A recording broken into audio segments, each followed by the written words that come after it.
On a parlé hier de l'entrée dans l'Anthropocène, on a parlé de la mutation de l'action de l'humanité. Ok. Et donc dans ma thèse de doctorat qui est là, je sais qu'on a un étudiant du Cameroun qui souhaite la feuilleter, je lui ai emmené exprès. C'est cette thèse de doctorat qui m'a permis vraiment de réunir tout ce qui existait sur le droit des générations futures et aussi d'ouvrir de nouveaux champs. Au-delà de la nécessité éthique, à la fin, je me suis dit, il va falloir donner des bases. Vous savez, en tant que juriste, on aime bien avoir des fondations juridiques. J'ai formulé 2 principes fondateurs du droit des générations futures que je souhaiterais vous présenter. Ce premier principe qui permet d'assurer le changement de paradigme juridique, c'est le principe de non-discrimination temporelle. Parce qu'au final, je suis arrivée au constat suivant, pas un constat de bon sens. Nous exerçons une emprise sur l'avenir, nous mettons en danger de manière existentielle, non seulement les générations futures humaines, mais également tout ce qui vit et porteur de vie sur Terre.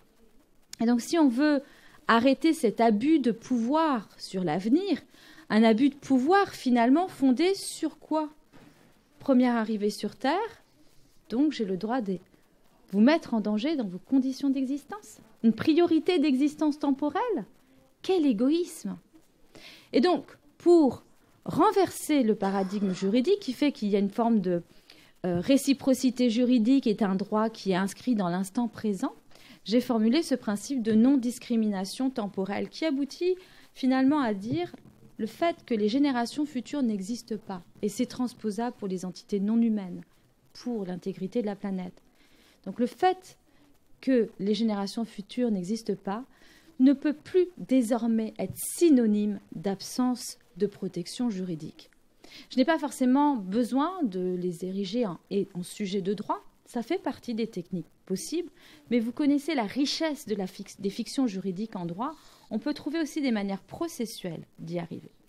Donc ça, c'est le premier principe, le principe de non-discrimination temporelle que j'applique de manière très affinée dans ma thèse, où je dis que ce principe peut être appliqué de manière différente dans un contexte de certitude de dommages transgénérationnels ou dans un contexte d'incertitude, principe de précaution. Dans un contexte d'incertitude, finalement, pourquoi on nous empêche de tuer quelqu'un aujourd'hui et pourquoi le fait que cette personne n'existe que dans l'avenir, on aurait le droit, de manière certaine, de porter atteinte à son existence? Il n'y a pas de raison. Et je vous donnerai un exemple concret avec les perturbateurs endocriniens tout à l'heure. Dans un contexte de certitude, ça pose la question aussi de reconnaître des crimes contre les générations futures, qui fait le lien avec ce que Stop Ecocide International, dont Charline est l'une des grandes promoteuses, fait aussi système, fait écocide, crime contre les générations futures. Mais ce principe de non-discrimination temporelle, il demande aussi une action dans l'anticipation, beaucoup plus affinée, y compris dans un contexte, comme on dit, d'incertitude scientifique, qui n'est pas vraiment un contexte d'incertitude scientifique. Quand on parle du principe de précaution, il y a déjà de la controverse scientifique. Et quand bien même, quand il n'y a aucun élément de connaissance, comme c'est le cas des fois lorsqu'on crée une nouvelle technologie, lorsqu'on a lancé les nanotechnologies, les nanomatériaux, eh bien, il faut quand même garder les frontières de l'imaginaire du risque ouverts au risque transgénérationnel. Donc, ce premier principe qui vise à finalement contrebalancer l'abus de pouvoir. Plus d'abus de pouvoir dès lors qu'on parle de risque existentiel ou de mise en danger certaine existentielle. C'est bon pour le premier principe? Deuxième principe, c'est le principe de dignité des générations futures. Principe de dignité des générations futures qui me permet d'attraire les générations futures dans les champs légitimes du droit, finalement d'aboutir à une transformation même du concept de démocratie qui nous intéresse et d'entrer dans la démocratie transgénérationnelle. Et ça me permet de décliner tous les droits de l'homme au transgénérationnel. Alors pourquoi penser, je veux bien que tu restes à côté de moi, une démocratie transgénérationnelle? Pourquoi mettre en perspective avec des droits de l'homme déclinés au transgénérationnel? Alors on a dit hier, le droit des générations futures, il est composé de 2 pôles. Le pôle de l'environnement, qui est de protéger l'intégrité des écosystèmes et de la biosphère, d'une part, bien évidemment, lien d'interdépendance, et le droit de la bioéthique, d'autre part, qui vise à protéger l'intégrité de la condition humaine dès lors qu'il se joue l'avenir de la condition de l'humanité. Nous avons ici Bénédicte Bévière-Boyer, qui coanime également avec Amandine Coailleul et moi-même la ligne bioéthique de la chaire Normandie pour la paix, autour de 3 grands axes qu'elle vous présentera tout à l'heure. C'est un droit, au fait, on l'a dit, qui vise à assurer l'avenir viable à l'humanité, aux générations futures et aux autres espèces. Donc, si on veut décliner la démocratie au transgénérationnel, je vous aurais affiché la fameuse citation de Montesquieu, qui dit la chose suivante. Alors, pour les étudiants étrangers, je vais vous la rappeler d'abord, dans un premier temps, parce que chez nous, en France, on nous l'enseigne. Il dit la chose suivante. C'est une expérience c'est une expérience éternelle que chaque homme qui détient du pouvoir est porté à en abuser.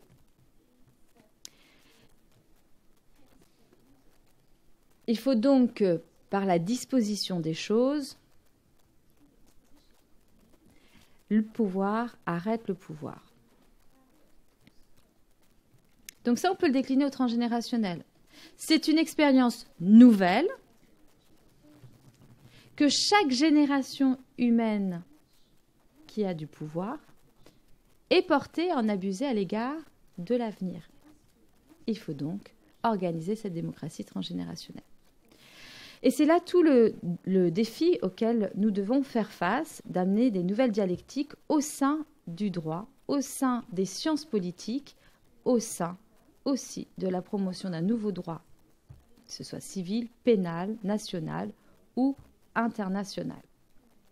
Et donc cette idée de démocratie transgénérationnelle, ça fait système avec la présentation d'Alexandra d'hier sur l'innovation responsable et aussi l'innovation juridique responsable, pour se dégager de cette emprise technologique, chimique, nucléaire, plastique, génétique que nous exerçons aujourd'hui sur l'avenir.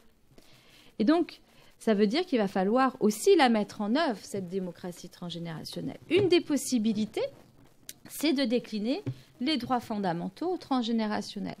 Alors, traditionnellement, même si ça n'emporte pas la conviction de tout le monde, mais ça a une vertu pédagogique, on dit qu'il y a 3, voire 4 générations de droits de l'homme. Attention, moi je vais les mettre en système. Donc, bien évidemment, on fait d'abord une approche chronologique, historique. Chaque génération de droits de l'homme correspond vraiment à un momentum historique, un moment de basculement dans les sciences politiques. Première génération des droits de l'homme en France, Déclaration des droits de l'homme et du citoyen, 1789. Ce sont les libertés civiles et politiques. La liberté de penser, la liberté d'aller et venir, le principe de l'égalité des délits et des peines, le droit à la vie entendu comme n'étant pas le risque de ne pas être condamné à la peine de mort. Deuxième génération des droits de l'homme, le préambule de la Constitution de 1946. Grand momentum en France. Pourquoi ? Parce que c'était la sortie de la Seconde Guerre mondiale. Et pendant l'occupation, les résistants français, toutes fractions politiques différentes, de l'extrême droite à l'extrême gauche, tous les résistants se sont réunis pour rédiger un manifeste qui s'appelle « Les Jours heureux ».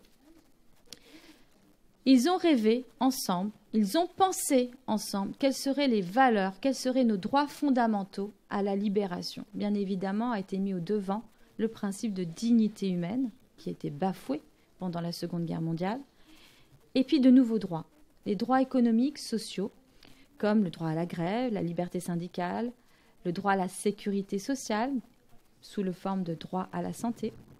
Et la troisième génération de droits de l'homme en droit français, c'est la Charte de l'environnement adoptée en 2004-2005, nouveau momentum, prise de conscience de notre entrée dans l'ère de l'Anthropocène.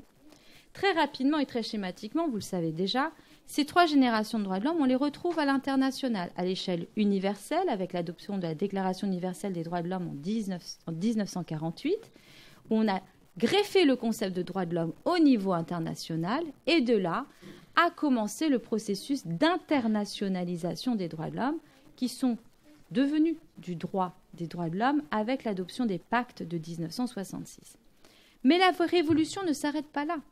Au même moment, on lance des graines pour créer des systèmes régionaux des droits de l'homme. Le système interaméricain des droits de l'homme, le système européen des droits de l'homme et bien plus tard, le système africain des droits de l'homme et des peuples. Et donc, dans tous ces univers juridiques qui coévoluent en même temps, avec certains une hiérarchie, comme c'est le cas au niveau européen, et d'autres pas de hiérarchie, eh bien, il y a plusieurs processus de transformation des droits de l'homme qui sont actuellement à l'œuvre et qui fédèrent, qui convergent vers la reconnaissance des droits des générations futures. Alors, qu'est-ce que ça peut donner? Il y a plusieurs manières différentes de décliner les droits de l'homme au transgénérationnel. Déjà, on va donner des exemples concrets. Si on souhaite décliner les droits de l'homme de la première génération au transgénérationnel, il y a des implications à la fois dans le domaine de la bioéthique que dans le domaine de l'environnement. Première génération, liberté d'aller et venir. Est-ce que vous imaginez, est-ce que vous voyez des cas où la liberté d'aller et venir n'est plus jamais possible et donc atteint la liberté d'aller et venir des générations futures? Est-ce que vous avez un exemple qui vous vient en tête? Je l'ai mentionné hier.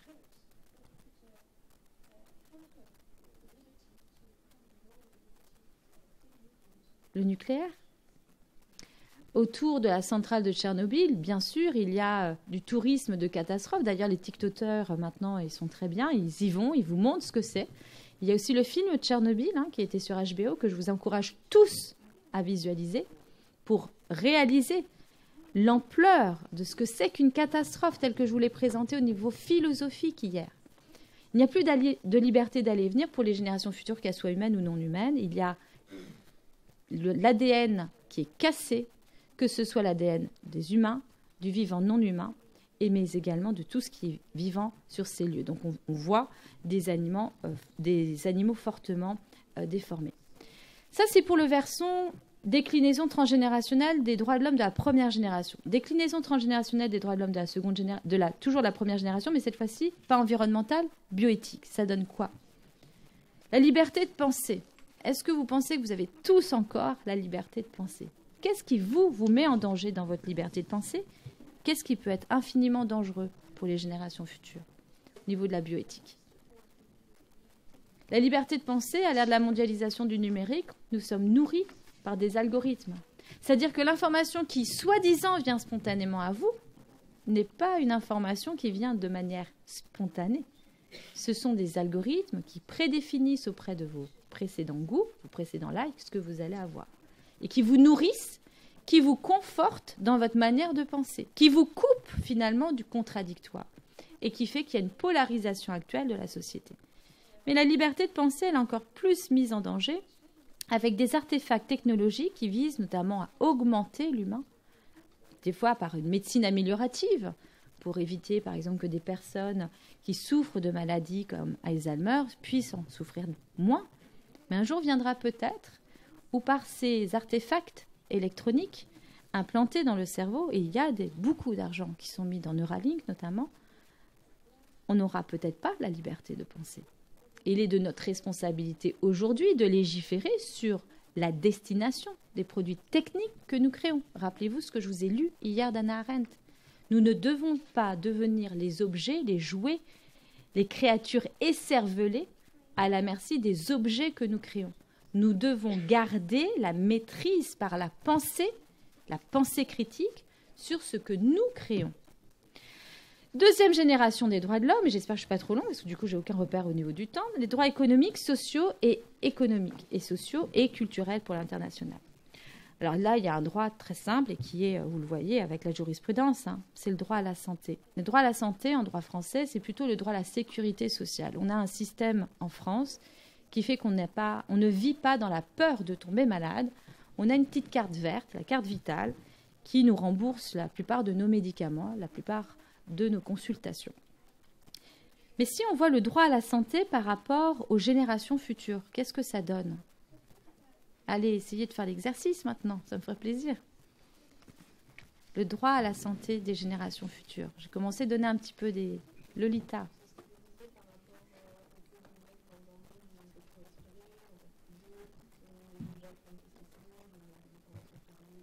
Donc Lolita, elle vient de vous dire exactement. C'est le fait de dire que les générations futures ont droit de respirer un air sain. Les générations futures ont le droit de vivre sur une terre non contaminée, que ce soit par le nucléaire, par les plastiques, par des polluants organiques persistants, par des poisons éternels. Et finalement, on voit bien que déjà, rien qu'en parlant de droit à la santé transgénérationnelle, on a besoin d'une politique transgénérationnelle, qu'elle soit environnementale ou de santé.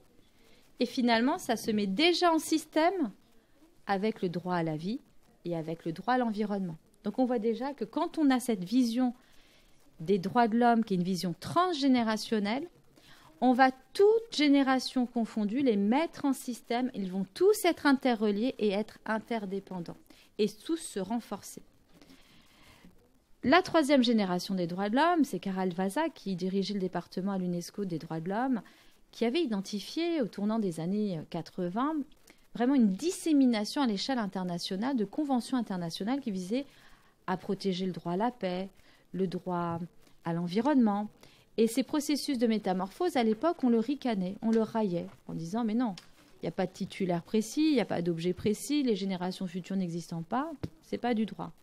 Mais aujourd'hui, on voit bien, et vous le savez, si vous avez aussi les enseignements de droit de l'environnement, qu'il y a eu un véritable phénomène de constitutionnalisation du droit de l'environnement. En fait, ce qui était la faiblesse originelle du droit de l'environnement, qui était d'être impulsé à l'échelle internationale par des déclarations de soft law, cette faiblesse originelle, avec le passage du temps, est devenue sa plus grande force irrépressible, puisque nous partageons aujourd'hui une forme de droit commun de l'environnement à l'échelle globale. Et ce droit commun va permettre d'être le socle suffisamment solide pour accompagner la grande transformation des droits de l'homme à l'environnemental. La quatrième génération des droits de l'homme, j'en parle très rapidement, c'est un auteur qui en a parlé en disant « mais finalement, face à l'augmentation des mutations génétiques, de l'emprise technologique, donc la bioéthique, sur l'être humain et le vivant en général, peut-être qu'il faudrait inventer une quatrième génération des droits de l'homme, le droit de l'homme à la dignité de l'espèce humaine, l'interdiction du clonage humain reproductif, l'interdiction des pratiques eugéniques qui, plus que jamais, redeviennent d'actualité avec le transhumanisme. » Là, il y a déjà des exemples de consécration des droits et devoirs envers les générations futures, c'est ce que j'explique dès 2008 dans ma thèse. Au niveau constitutionnel, dans la Constitution allemande, l'article 20A de la Constitution, dans la Constitution bavaroise et dans la Constitution japonaise. Dans ces constitutions, surtout la Constitution japonaise, il y a 2 articles qui disent que les droits fondamentaux sont le résultat de luttes millénaires pour faire bénéficier les générations futures de ces droits. Et donc, ils ont vraiment consacré cela. Mais ce n'est pas tout. La consécration judiciaire des générations futures, on est au cœur de cette révolution. Donc, bien évidemment, il y a Tony Oposa, qu'il faut mentionner, le leader de la chaire Normandie pour la paix, pour avoir été le premier à avoir été assez fou, assez inconscient, pour aller s'adresser à la Cour suprême des Philippines et demander à reconnaître les droits des générations futures.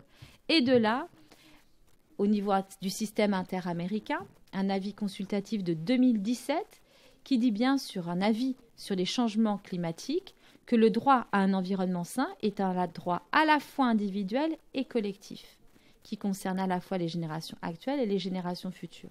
Il reste un verrou procédural qui est l'intérêt à agir. Néanmoins, dans cette affirmation qui est de dire que le droit à un environnement sain est à la fois un droit individuel et un droit collectif, ça vous rappelle quoi par rapport à ce que je vous ai dit hier? Quand on change de paradigme, on peut avoir des situations où un nouveau paradigme chasse l'ancien. Et je vous ai dit, il y a une deuxième situation, pensée complexe, un paradigme ancien, nos droits pour ici et maintenant, peut coexister avec un nouveau paradigme des droits de l'homme transgénérationnel dès lors qu'il y a une emprise existentielle sur l'avenir, les droits collectifs des générations futures. Et dans l'individuel et collectif, on voit bien qu'il y a cette complexité dans l'approche des droits de l'homme. En Colombie, il y a une décision historique qui est la sœur jumelle de l'affaire Tony Oposa, où pour les générations futures, une déforestation a été arrêtée. Et bien évidemment, nous l'avons mentionné, nous avons fait un webinaire qui est disponible sur Internet, je ne sais pas ce qu'il en sera d'aujourd'hui, mais lorsque l'Allemagne, la Cour fédérale constitutionnelle allemande, en avril dernier, a reconnu les droits et devoirs fondamentaux envers les générations futures, c'était tout simplement la consécration de tout ce que nous plaidons dans cette chaire, à savoir d'accompagner ces processus de transformation des droits. À côté des droits fondamentaux, il y a aussi des devoirs fondamentaux. Et ça, c'est une rupture épistémologique. Jusqu'à présent, en droit, on dit que les devoirs, ça relève de la morale. Tout l'objet du droit des générations futures, c'est de dire qu'on a aussi des devoirs fondamentaux, tout aussi constitutionnellement contraignants que les droits fondamentaux. Et là, le changement de paradigme, c'est quoi? Les droits pour ici et maintenant sont gouvernés par un paradigme de la réciprocité juridique. À tout droit correspond une obligation. Mais lorsqu'on a affaire aux générations futures, aux entités non vivantes, non humaines, nous sommes dans un autre paradigme, qui est un paradigme de l'asymétrie juridique. Et donc, les obligations ne vont pas être réversibles, concurrentielles. Les obligations vont être transitives et se renouveler de génération en génération.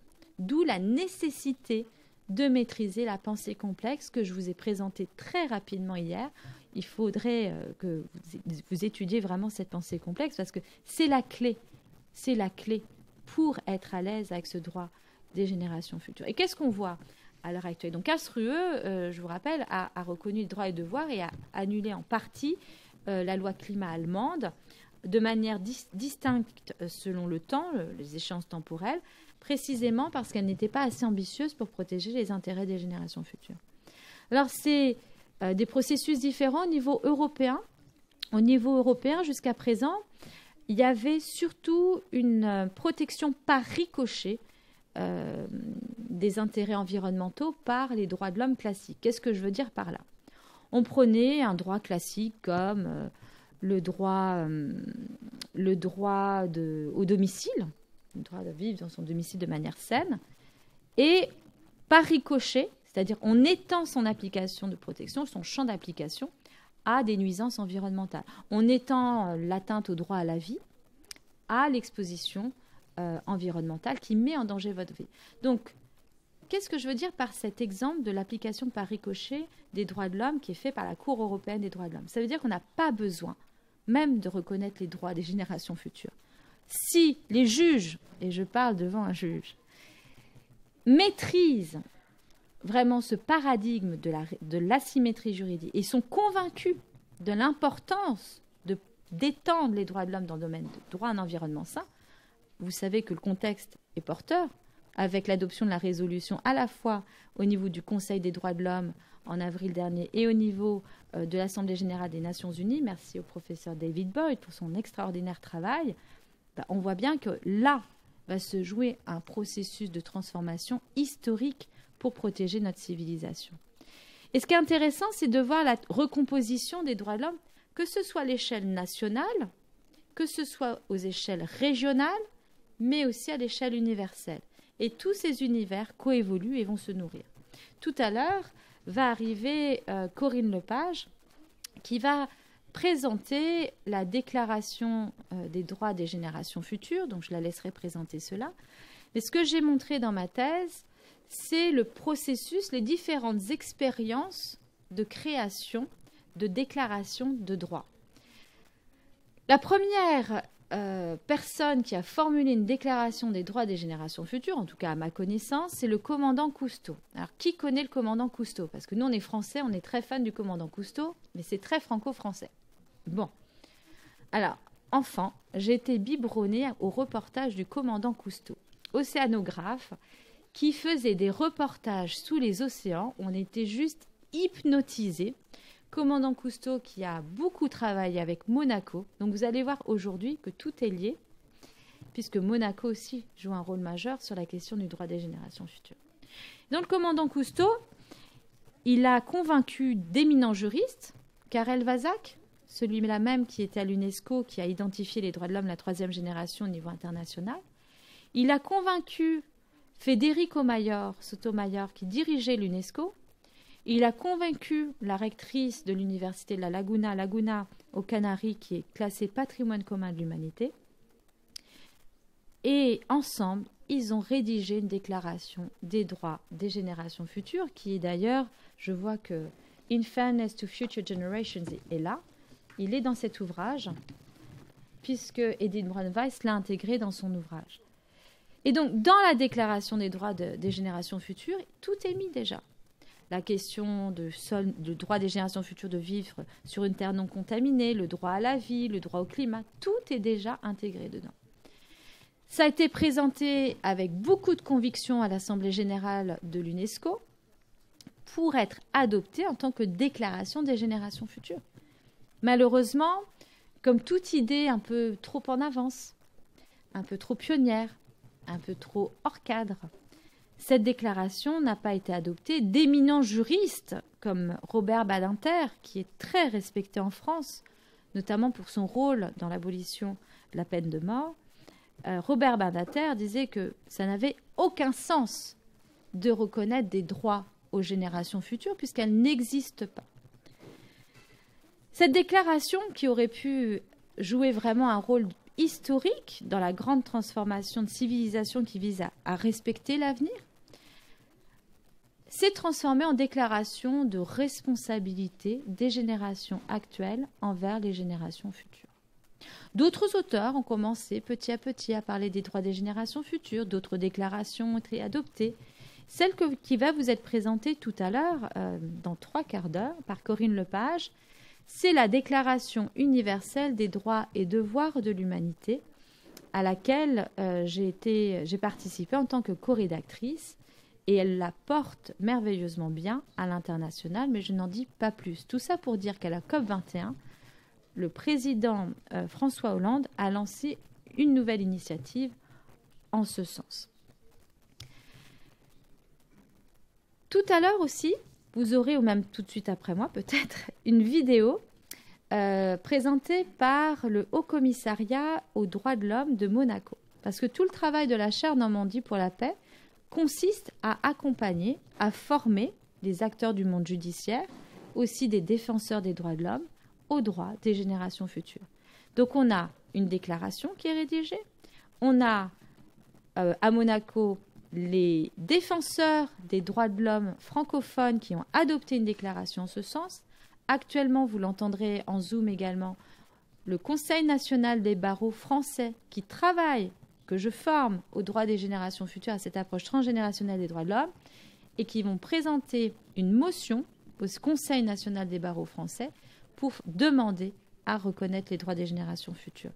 Donc tout ce travail, avocats, magistrats, ombudsman, défenseurs, médiateurs des droits de l'homme, il est actuellement à l'œuvre et c'est une forme de travail proactif qui distingue la chaire Normandie pour la paix de ne pas être, détachée du monde réel. Au contraire, on accompagne les transformations à l'heure actuelle. Les procureurs européens environnementaux, quelle entrée! Les procureurs européens environnementaux se sont réunis en réseau. Alors je faisais un clin d'œil à Monsieur Rivaux, qui est procureur et qui est cofondateur de ce réseau, qu'il aura plaisir à vous présenter, puisqu'il nous fait le plaisir et l'honneur d'être là, s'empare également et souhaite s'emparer de ce sujet.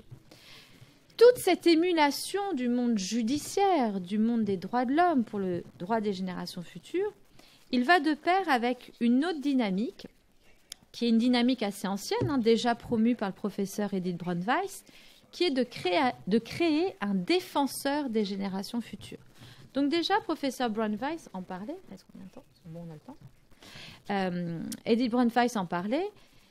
Et dernièrement, lors du dernier congrès mondial de l'Union internationale pour la conservation de la nature, la motion 056 a été adoptée. Cette motion s'intitule « Création de la fonction de défenseur des générations futures ». Donc au sein de l'UICN, le mouvement est lancé. Et comme je vous l'ai indiqué hier, l'année prochaine se tiendra un sommet de l'avenir.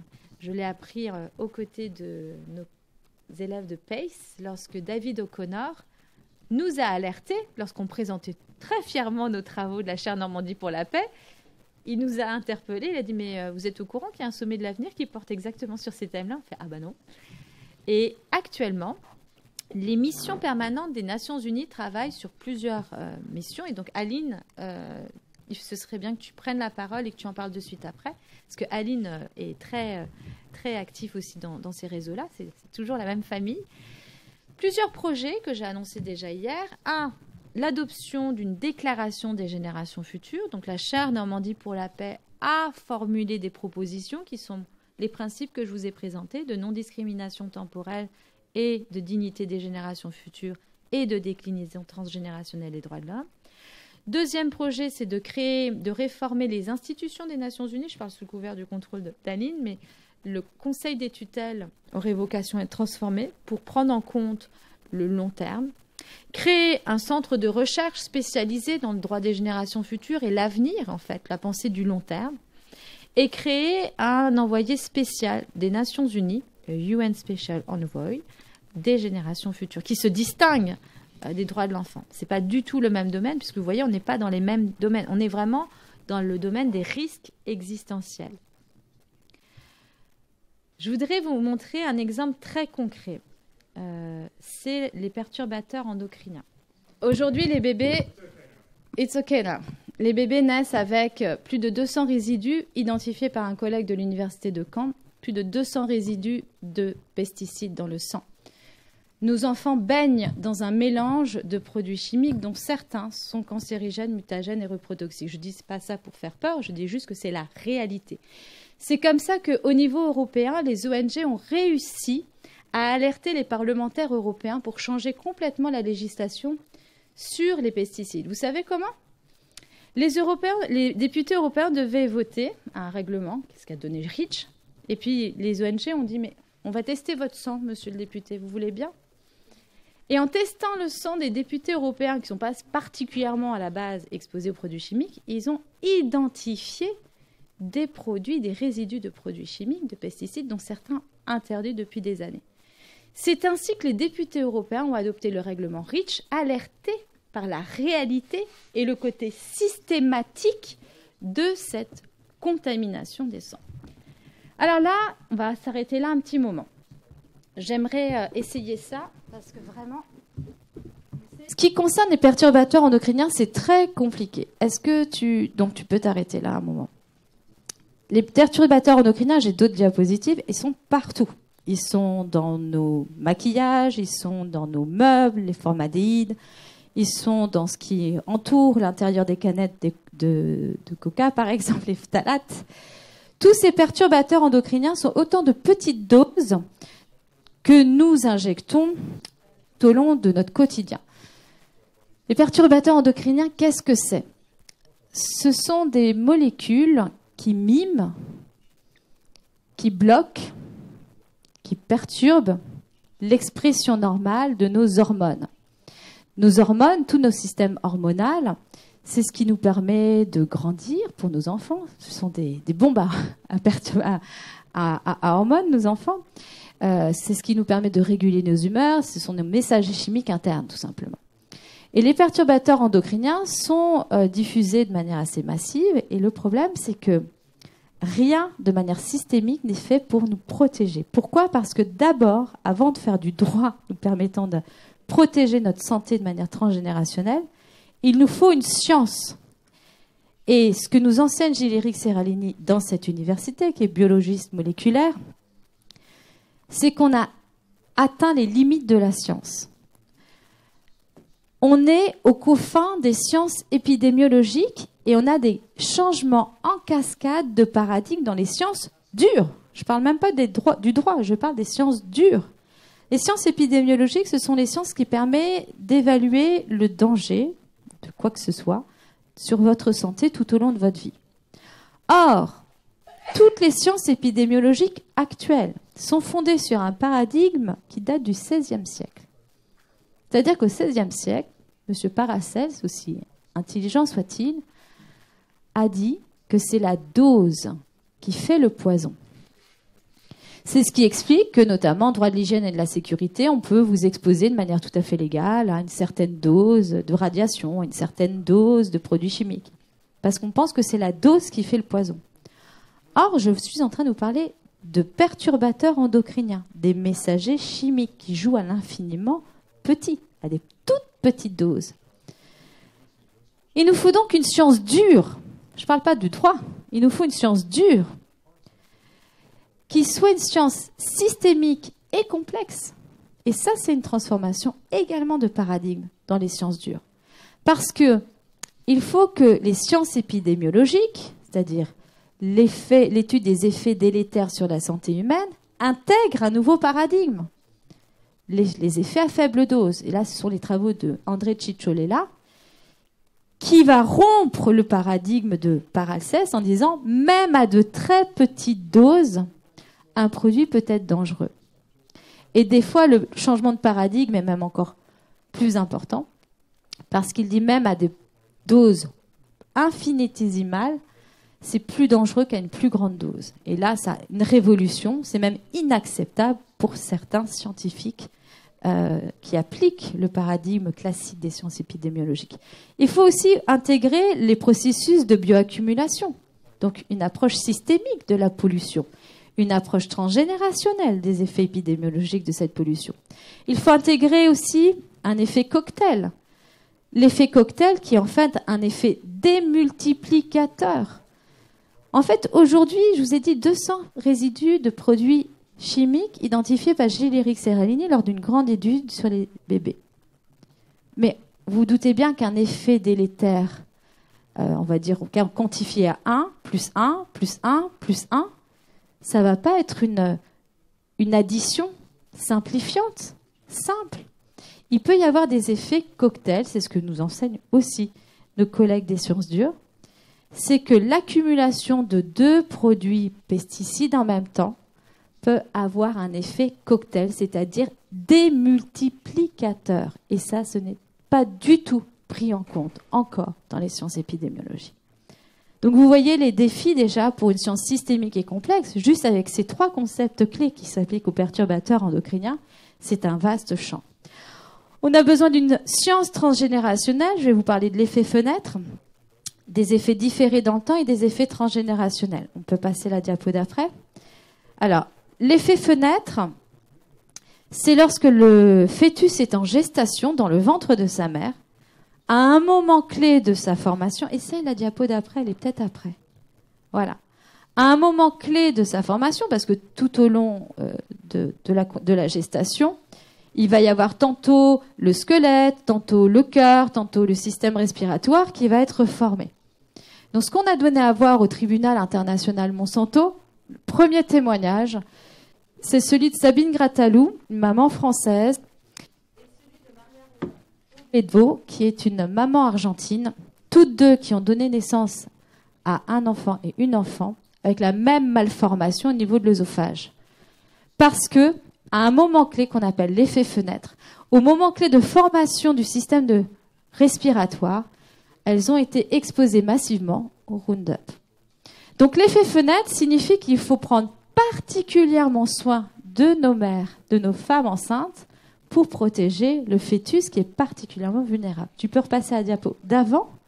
Et ça, les perturbateurs endocriniens viennent se coller aux gènes, peuvent créer des malformations congénitales et bien évidemment perturber la croissance, tu peux aller à la diapo d'avant, tout au long de la vie. Là, c'est les effets différés maintenant. Ça veut dire quoi? Les produits dans lesquels, je ne dis pas ça pour vous faire peur, c'est pour vous cultiver aux perturbateurs endocriniens. Les produits chimiques, les perturbateurs endocriniens dans lesquels on aura été exposé in utero, peuvent avoir des effets immédiats, effet fenêtre, démultipliés, si c'est l'effet fenêtre, une malformation congénitale, mais peuvent avoir des effets différés dans le temps tout au long de la vie de l'être humain. Là, c'est un rapport du PNUE et de l'OMS de 2012, donc c'est pas quelque chose de récent, c'est pas une découverte, on le sait. Hein. Les perturbateurs endocriniens peuvent s'exprimer lors de la petite enfance. Donc c'est le phénomène qu'on a mis aussi en évidence au tribunal international Monsanto des pubertés précoces, des enfants de 5 ans, des petites filles de 5 ans qui déclenchent la puberté. Autour de moi, dans mon entourage, une jeune maman qui a sa fille qui a déclenché également une puberté précoce. Je ne sais pas si vous savez par quoi on traite la puberté précoce. Par des injections douloureuses pour retarder ce déclenchement de ce processus-là. Pour la maman de tout à l'heure, Sabine Gratalou, son enfant, à l'âge de 11 ans, avait subi 30 opérations. Et il doit toujours en subir. Les effets sont différés à la puberté. Au moment du cycle de reproduction, donc ça, ce sont les fameuses affaires relatives aux pilules données aux mamans et qui donnent aux enfants des problèmes dans le cycle de reproduction, au milieu de la vie et bien évidemment en fin de vie. Diapo d'après, je pense que j'ai bientôt fini. Ça doit être fini. Sur la manière d'appliquer le droit, bon, on peut s'arrêter là. Parce qu'après, c'est encore d'autres développements. Tout ça pour dire que les défis sont les suivants. C'est très bien pour conclure. Je cite Mireille Delmas-Marty, qui a ouvert la voie vers la prise en compte des enjeux historiques liés à la mondialisation du droit et à la nécessité d'ordonner le pluralisme juridique. En fait, le grand défi, c'est d'humaniser cette mondialisation. Plusieurs défis, c'est de penser de manière systémique et complexe l'application du droit des générations futures. Il faut savoir les penser à l'échelle globale jusqu'à l'échelle locale, d'où la formation Génération Future et Transition Juridique. Actuellement, vous êtes tous rompus à l'exercice parce que vous avez tous les cas d'action justice climatique qu'on avait annoncé à la COP 2015 aussi lors d'un side event. Et avoir de l'audace, peut-être, de l'audace au niveau de la créativité juridique. Là, je mentionne le traité d'interdiction des armes nucléaires. C'est la majorité des États qui, finalement, ont réussi à interdire des armes nucléaires détenues par une minorité d'États. Ben, peut-être que le temps est venu aussi de renverser des rapports de force. Mais là, on a surtout affaire à des multinationales. Et la diffusion féconde du droit à un environnement sain, j'ai donné des exemples, plus que jamais d'actualité en cette année 2021.